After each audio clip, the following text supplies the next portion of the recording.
You may have heard about a lot of countries that are experimenting with drone delivery operations. The good news is that India is also among them.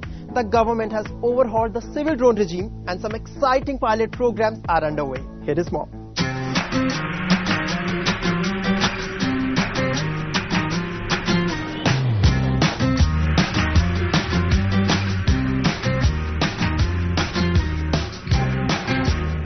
Imagine you order something and a drone delivers it to you in no time. Drone delivery is a reality in many parts of the world and is no longer a distant dream in India either. Along with the Indian government, tech companies are proactively working on making drone delivery a mainstream service. Drone delivery trials have been happening in India for quite some time, but they are more sophisticated now. This is the Medicine from the Sky project that is being implemented in the state of Telangana.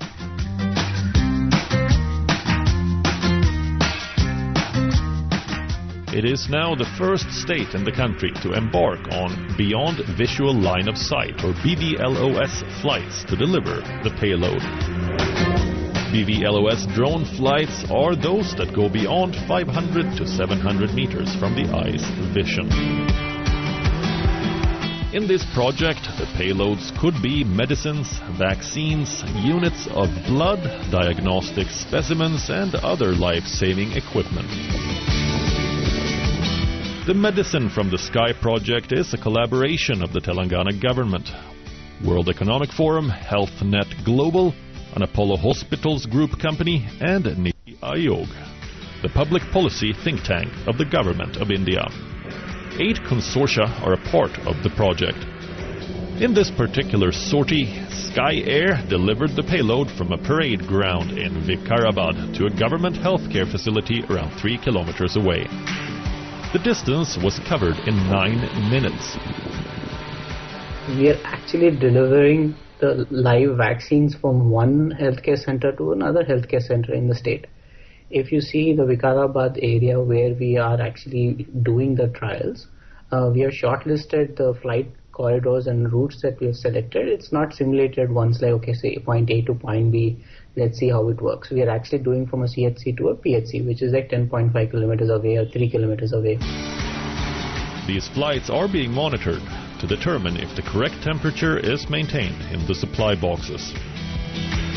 How these operations proceed in the next few weeks will pave the way for drone deliveries of medicines in remote areas of the country. After launching the project, Union Minister for Civil Aviation Jyotiraditya Scindia described drone technology as a revolution.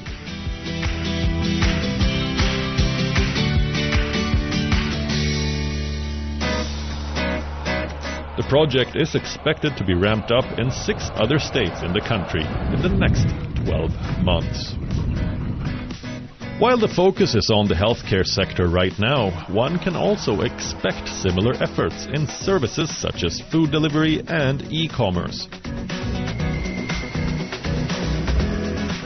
Clearly, India has come a long way. In August this year, the central government notified the Drone Rules 2021, a much more liberalized regime for unmanned aircraft systems than what existed previously. The new rules that were recently released by the Honorable Prime Minister Narendra Modi, it has deregularized the process heavily. So it has made it very easy for a lot of people to take up drones for any type of different use cases. Let's look at the main changes from the previous framework. The total number of forms that were to be filled has been reduced from 25 to 5. The types of fees that were to be paid before being able to operate drones has been reduced from 72 to just 4. Various approvals that were earlier required, such as a unique authorization number, unique prototype identification number, certificate of manufacturing and airworthiness, among others, have been abolished. There's no requirement for security clearance before issuance of any registration or license. Most of the processes that were very time consuming have been removed completely. For example, one of the hurdles that we had for the drone delivery to take off was the security clearance. We had to get security clearance from Ministry of Home Affairs. So it's a time-consuming process. But if you want to expand and scale, I can't have every pilot go through the process, right? The digital Sky platform will be developed as a single-window platform for all clearances. An interactive airspace map will also be displayed on the platform that will show 3 zones: yellow, green and red. These zones have been demarcated to tell the drone operators where they can and cannot fly their aircraft systems. The quantum of fee has been reduced to nominal levels and has delinked from the size of the drone. For instance, the fee for a remote pilot license fee has been reduced from 3,000 Indian rupees for a large drone to 100 rupees for all categories of drones, and it's valid for 10 years. The drone coverage has been increased from 300 kilos to 500 kilos, which means this will also cover drone taxis. Drone corridors will be developed for cargo deliveries. There are many other exemptions and relaxations that will empower the sector. Now with these new rules, it'll help us to catch up with other countries that are going ahead doing trials and learning, right? The biggest thing is for us an opportunity to learn and grow. From the corporate perspective, the new policy will usher in technological advancements and more startups will be encouraged to join the drone ecosystem. The draft rules for the new policy were announced back in July. A few weeks after a drone attack took place at an Indian Air Force base in Jammu, the liberalized rules highlight the government's intent to make India a global drone hub.